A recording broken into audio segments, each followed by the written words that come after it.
लक्ष्मण, नेत्र खोलो लक्ष्मण। लक्ष्मण भैया, आप आहत नहीं हो सकते। सुनिए मेरे स्वर, आंखें खोलिए लक्ष्मण भैया।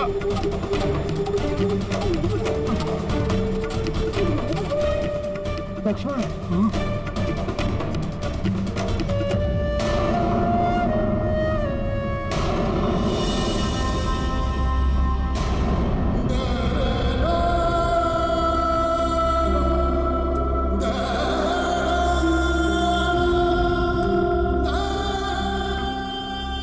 मूर्छा तोड़िए भ्राता, उठिए भ्राता लक्ष्मण, उठिए। सीता को मैंने पूर्व में ही खो दिया, अब मेरा लक्ष्मण भी। इतनी पीड़ा कैसे सह सकता हूं मैं?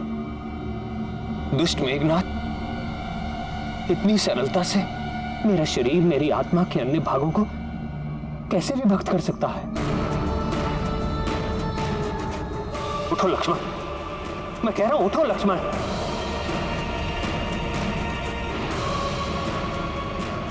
ठीक, अगर ऐसी बात है तो ठीक है। पग पग पर तुमने मेरा अनुसरण किया है ना, तो सुनो, अब मैं तुम्हारा अनुसरण करूंगा।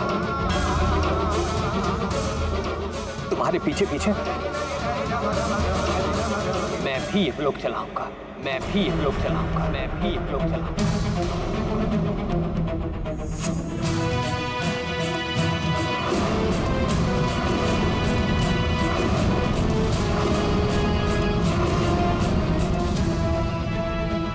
प्रभु, आप संभालिए अपने आप को।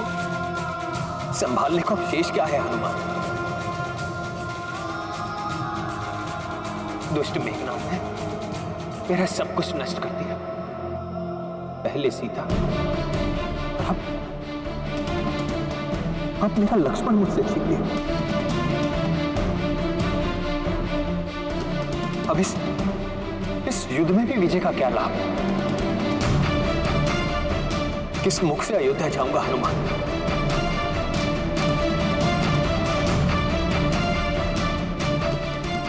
अपनी माताओं और भ्राताओं का कैसे सामना करूंगा? क्या कहूंगा उनसे?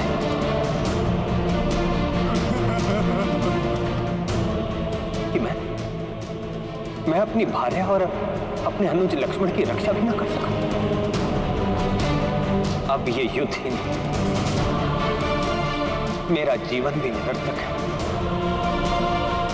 निरर्थक है मेरा जीवन।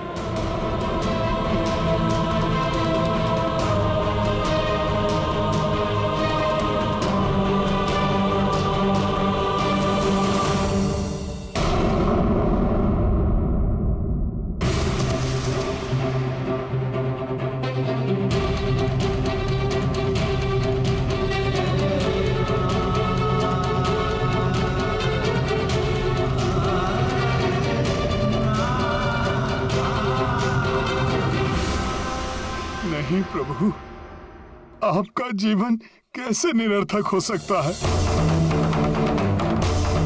अभी दुरात्मा रावण के वध के साथ अधर्म का सर्वनाश करना शेष है। शेष है? क्या शेष है हनुमान? हमारा सर्वनाश तो दुष्ट मेघनाथ कर चुका है। देखो, कुछ शेष नहीं रहा, न सीता न लक्ष्मण।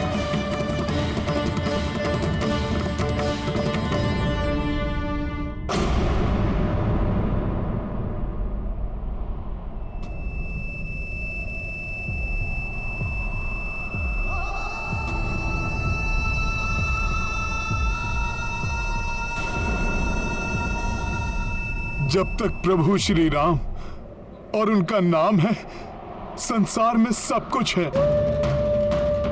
आशा है, मुझे पूर्ण विश्वास है। प्रभु, भैया लक्ष्मण को कुछ नहीं होगा। पुनः खड़े होंगे ये, युद्ध करेंगे ये दुष्ट मेघनाथ से।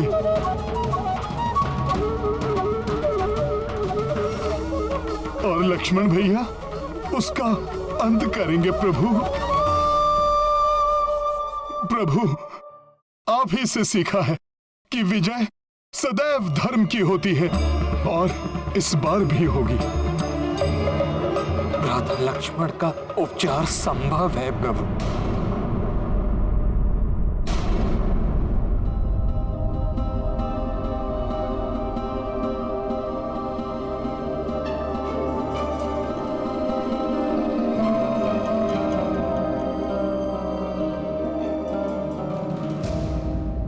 ब्रह्मास्त्र के प्रभाव को मिटाने की क्षमता एक वैद्य में है, जो अपनी जड़ी बूटियों से लक्ष्मण को स्वस्थ कर सकते हैं। शीघ्र बताइए ना मामा, कहाँ मिलेंगे वो? क्या नाम है उनका? वैद्य सुषेण।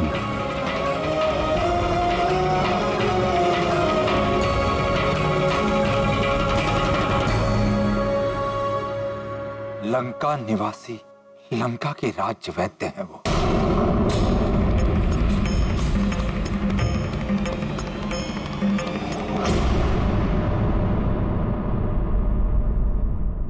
उन्हें शीघ्र अतिशीघ्र लेके आऊंगा मैं। परंतु हनुमान, रावण उन्हें ऐसे गुप्त और सुरक्षित स्थान पर रखता है कि उन्हें ढूंढ पाना बहुत कठिन है। और चिकित्सा में विलंब होने पर भ्राता लक्ष्मण की अवस्था और भी बिगड़ सकती है।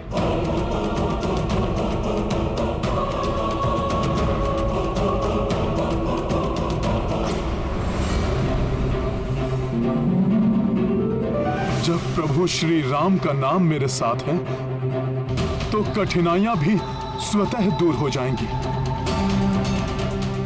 हनुमान, ऐसा अविस्मरणीय कार्य करके तुम मुझे पुनः कृतज्ञ करो। आपकी सेवा कर कृतज्ञ तो आपका ये सेवक होगा प्रभु। मैं आपको वचन देता हूं, अपना कर्तव्य निभाऊंगा और समय रहते वैद्यराज सुषेण जी को यहां लेकर आऊंगा प्रभु।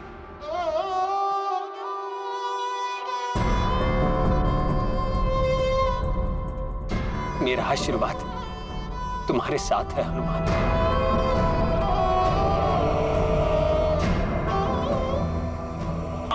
परंतु मैं तुम्हारे वहां पहुंचने के पूर्व ही तुम्हारी असफलता सुनिश्चित कर दूंगा वानर। मेरे रहते तुम कुछ नहीं कर पाओगे वानर।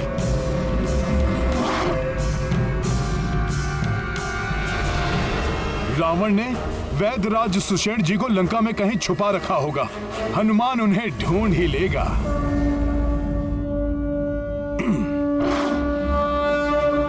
समझ नहीं आ रहा मुझे। पहले वो वानर ब्रह्म पाश से मुक्त हो गया,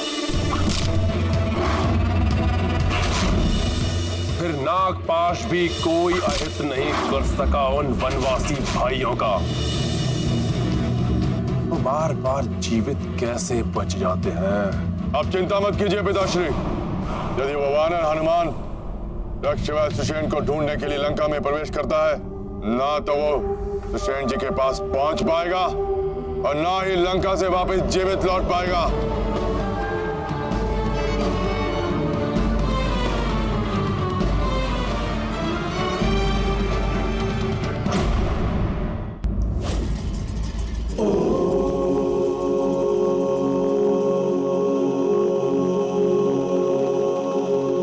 ये वाटिका में कोई आभा सी दिखाई दे रही है।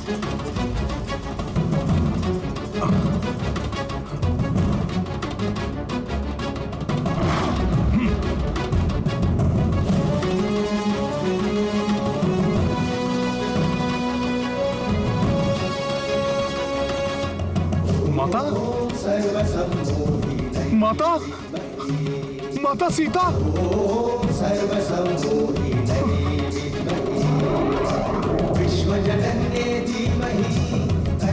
माता यहाँ सकुशल है, तो फिर वो मेघनाद?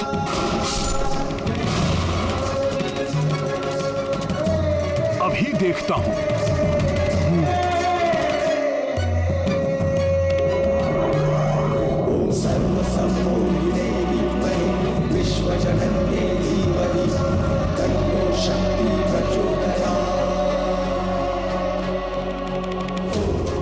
कहीं ऐसा तो नहीं कि सुषेण जी तक पहुंचने से रोकने के लिए कोई माया रची जा रही हो? किंतु माता के चारों ओर आलोकित ये आभा माता की पवित्रता का प्रमाण है। माया रूप इस प्रकार आलोकित नहीं हो सकता।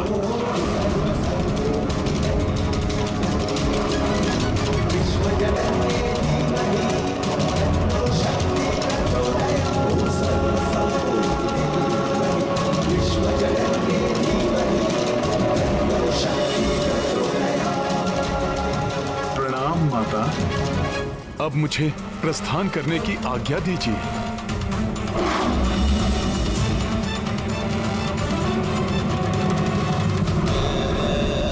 ये मैं भ्रमित क्यों हो रहा हूं? पुत्र हनुमान, वहां क्यों खड़े हो? मेरे इतने निकट होकर भी मुझसे भेंट करने नहीं आए पुत्र? माता, माता, माता, जीवन में ये प्रथम बार हुआ है कि मैं सत्य और माया में अंतर करने में स्वयं को असमर्थ पा रहा हूं। मुझे इस असमंजस से उबरने में मेरी सहायता कीजिए माता। कैसा असमंजस पुत्र? यही माता कि मेघनाद ने मेरे नेत्रों के समक्ष जिन माता सीता का वध किया था वो सत्य में आप ही थी, या ये ठीक उसी प्रकार है जैसे मैंने प्रथम बार में आपको देखा था? पुत्र, कभी कभी नेत्र भ्रमित भी कर देते हैं, किंतु हृदय सदैव सत्य कहता है।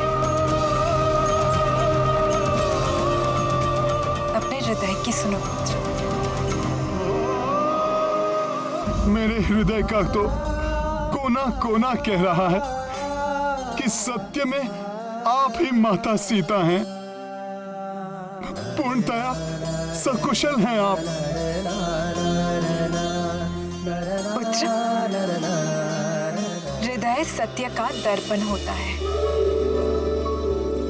और तुम्हारा हृदय ही सत्य कह रहा है। जो तुमने पूर्व काल में देखा वो मेघनाद की माया थी। ये सत्य है, सत्य है ये। मेरी माता सकुशल हैं। धन्यवाद माता।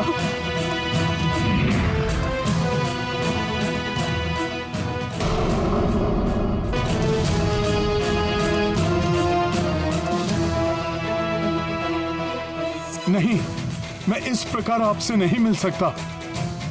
मन तो बहुत है कि मैं आपका आशीर्वाद लेकर आगे बढ़ूं, किंतु अभी नहीं। मैंने आपको वचन दिया था। पुत्र हनुमान,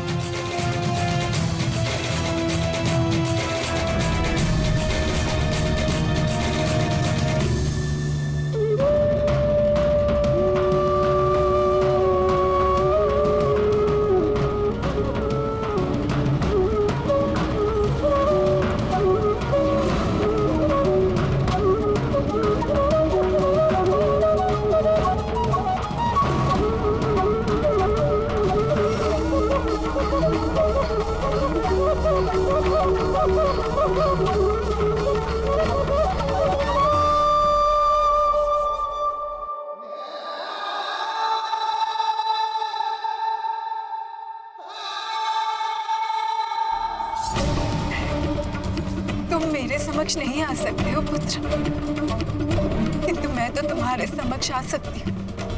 माता,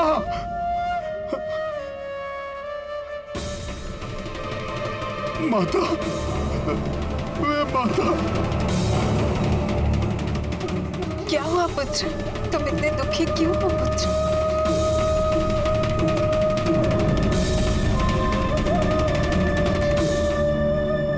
कैसे बताऊं माता कि आपके इस पुत्र से कितनी बड़ी भूल हो गई। कैसा दारुण दुख दे दिया मैंने अपने प्रभु को माता। मेघनाथ की माया से भ्रमित होकर मैंने उन्हें आपके मृत होने का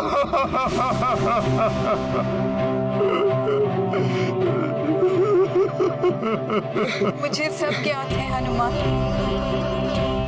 ये विषाद त्याग दो, क्योंकि अब तुम ही यहाँ की सूचना देकर अपने प्रभु को असीम सुख प्रदान करने वाले हो। और फिर ये समय विषाद का नहीं है। जो संकट इस समय आया हुआ है उससे उबारने के लिए शीघ्र प्रयास करने का है पुत्र। हाँ माता। मुझे पूर्ण विश्वास है हनुमान, तुम अनुज लक्ष्मण के जीवन में आए हुए संकट को मोचन करने में अवश्य सक्षम होगे।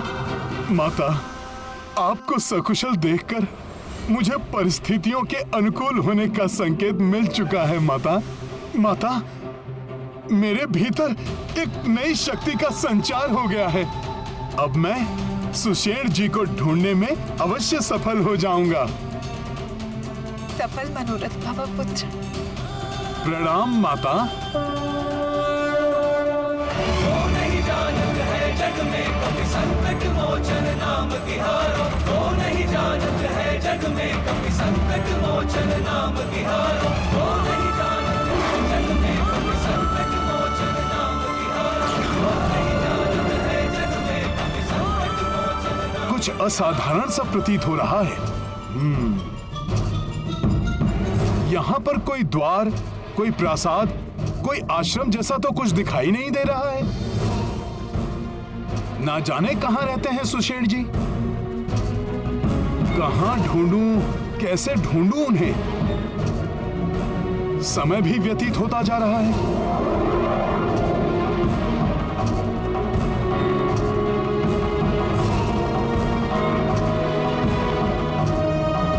अभी तक इस धर्म युद्ध में धर्म की विजय होती आई है। मुझे विश्वास है हनुमान के होते हुए धर्म कभी परास्त नहीं होगा।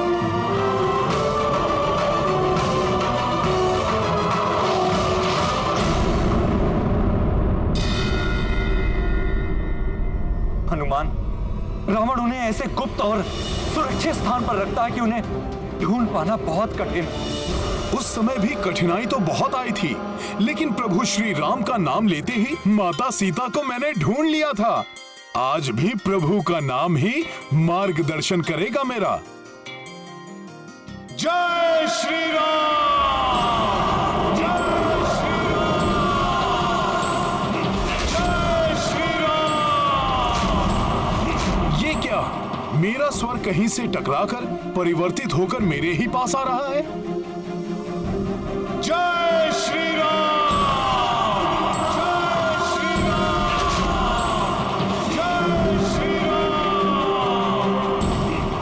ये क्या रहस्य है? मेरी ध्वनि मुझे ही सुनाई पड़ रही है। कहीं ये किसी नए संकट का आमंत्रण तो नहीं?